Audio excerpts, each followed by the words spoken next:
আসসালামু আলাইকুম। বিথিস কিচেনে আপনাদের সকলকে স্বাগতম। আশা করি সকলে ভালো আছেন, সুস্থ আছেন, আমার চ্যানেলটির সাথে আছেন। আমার ভিডিওগুলো ভালো লাগলে আমার চ্যানেলটিকে সাবস্ক্রাইব করুন, বেশি বেশি করে শেয়ার করে দিবেন।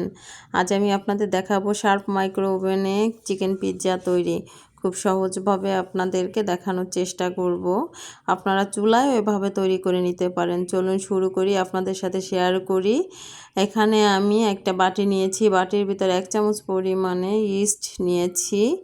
আমি এখানে কুসুম গরম পানি দিয়ে আমি এখানে নেড়ে নিচ্ছি। কুসুম গরম পানি দিয়ে দিয়েছি এবং নেড়ে নিচ্ছি।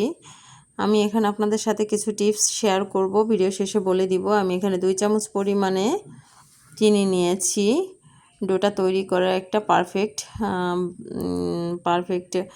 ভাবে বলে দিব। এখানে আমি এটা 10 মিনিটের জন্য ঢেকে রাখবো।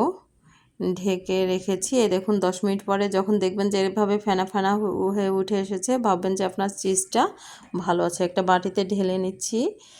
ঢেলে নিয়ে আমি এখানে 2 চামচ পরিমাণে অয়েল দিয়ে দিচ্ছি।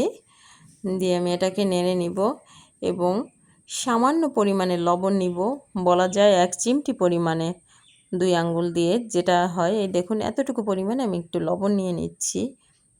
নিয়ে আমি এটাকে ভালোভাবে নেড়ে নিচ্ছি। নিয়ে আমি একটা ডিম ফেটে রেখেছি, এই ডিমটাও এর ভিতর দিয়ে দিব। দিয়ে আমি এটাকে আবারও ভালোভাবে নাড়িয়ে নিচ্ছি। আমি 2 কাপ পরিমাণে ময়দা দিব। আমি কিন্তু আটা দেই নাই, ময়দা দিব। আটাটা দিলে অনেক সময় ভারী হয়ে যায়, এই জন্য আমি ময়দাটা নিয়েছি। আপনারাও ময়দাটা নেওয়ার চেষ্টা করবেন। এভাবে খামিটা মাখিয়ে নিব। এবার লিকুইড কুসুম গরম লিকুইড দুধ নিয়েছি, এটা দিয়ে আমি ভালোভাবে মাখিয়ে নিব যাতে ডোটা সফট হয় এবং খুব টাইট হবে না, এটা অনেকটা সফট হবে, আবার একদম নরমও হবে না। এভাবে করে মাখিয়ে নিয়ে এবার তেল দিয়ে আমি 4-5টা মাখিয়ে নিয়ে আমি একটা ঢাকনা দিয়ে রেখে দিচ্ছি। এবার চিকেনটাকে আমি ম্যারিনেট করে রেখেছিলাম, এটাকে একটু ভেজে নিচ্ছি। ভেজে নিয়েছি। এবার আমি 15 মিনিট পরে দেখুন এসেছি। 15 মিনিট পরে আমি আপনাদেরকে দেখাচ্ছি ডোটা কতটা ফুলে গেছে। এবার আমি আবারও মাখিয়ে নেব এটাকে, ডোটাকে ভালোভাবে আবারও মাখিয়ে নিচ্ছি আমি ভালোভাবে। নিয়ে আমি ডোটাকে 2 ভাগে ভাগ করে দিচ্ছি। আমি একটা দিয়ে বানরুটি বানাবো আর একটা দিয়ে পিৎজা তৈরি করবো। এখানে আমি একটা প্লেটে অয়েল ব্রাশ করে রেখেছি, দিয়ে আমি এটাকে রুটির মতো করে হাত দিয়ে চেপে চেপে পুরো প্লেটে করে নিয়েছি। এবার একটা কাঁটা চামচ দিয়ে এভাবে ছোট ছোট করে সম্পূর্ণটা ফুটো ফুটো করে নিয়েছি যাতে এটা ফুলে না ওঠে। এই জন্য আমি এবার টমেটো সস দিয়ে পুরো রুটিটাকে এভাবে মেখে দিয়েছি। দিয়ে আমি এবার চিজ দিয়ে দিচ্ছি। চিজ দিয়ে আমি অলিভগুলো দিয়ে দিচ্ছি, এক এক করে সাজিয়ে নিচ্ছি। এবার অনিয়নগুলো দিয়ে দিচ্ছি, দিয়ে সম্পূর্ণটা সাজিয়ে নিচ্ছি। এবার টমেটো দিয়ে দিচ্ছি। এবার চিকেনগুলো এক এক করে দিয়ে নিচ্ছি, দিয়ে আমি পুরোটা সাজিয়ে নিচ্ছি। দেখুন এভাবে করে আমি কিছু কাঁচামরিচ এখানে ছোট ছোট করে পিস করে রেখেছি, সেটাও দিয়ে দিচ্ছি।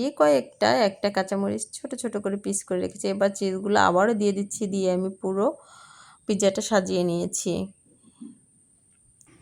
এই যে দেখুন, এখন আমি শার্প মাইক্রো ওভেনে আমি আপনাদেরকে এটা বেক করে দেখাবো। এখানে দেখুন কনভেনশন মোডে 180 ডিগ্রিতে আমি এখানে 25 মিনিট বেক করব, এটাকে রান্না করব। দেখুন এই যে স্টার্টে চাপ দিব, দিয়ে আমি এখন 25 মিনিট সেট করে নিব। 25 মিনিট আমি এটাকে সেট করে নিচ্ছি, হচ্ছে। এই দেখুন হয়ে গেছে। 25 মিনিট পরে আমি ফিরে আসলাম, আমি আপনাদেরকে দেখাচ্ছি পিৎজাটা। দেখুন কত সুন্দর হয়েছে, দেখতেই পাচ্ছেন। আমি একটু কেটে দেখাচ্ছি আপনাদেরকে। আমি আপনাদেরকে যে টিপসগুলো শেয়ার করতে চেয়েছিলাম সেই টিপসটা হচ্ছে, আমি যতটুকু ময়দা নেব ততটুকু চিনি নিব, ততটুকু তেল নিব, অতিরিক্ত নেওয়া যাবে না, তাহলে ডোটা আপনার ভালো হবে। আমার ভিডিওগুলো ভালো লাগলে আমার চ্যানেলটির সাথে থাকবেন, বেশি বেশি করে শেয়ার করে দিবেন এবং আমার চ্যানেলটিকে সাবস্ক্রাইব করবেন। আশা করি সকলে ভালো থাকবেন, সুস্থ থাকবেন। আসসালামু আলাইকুম, সকলের শুভকামনা।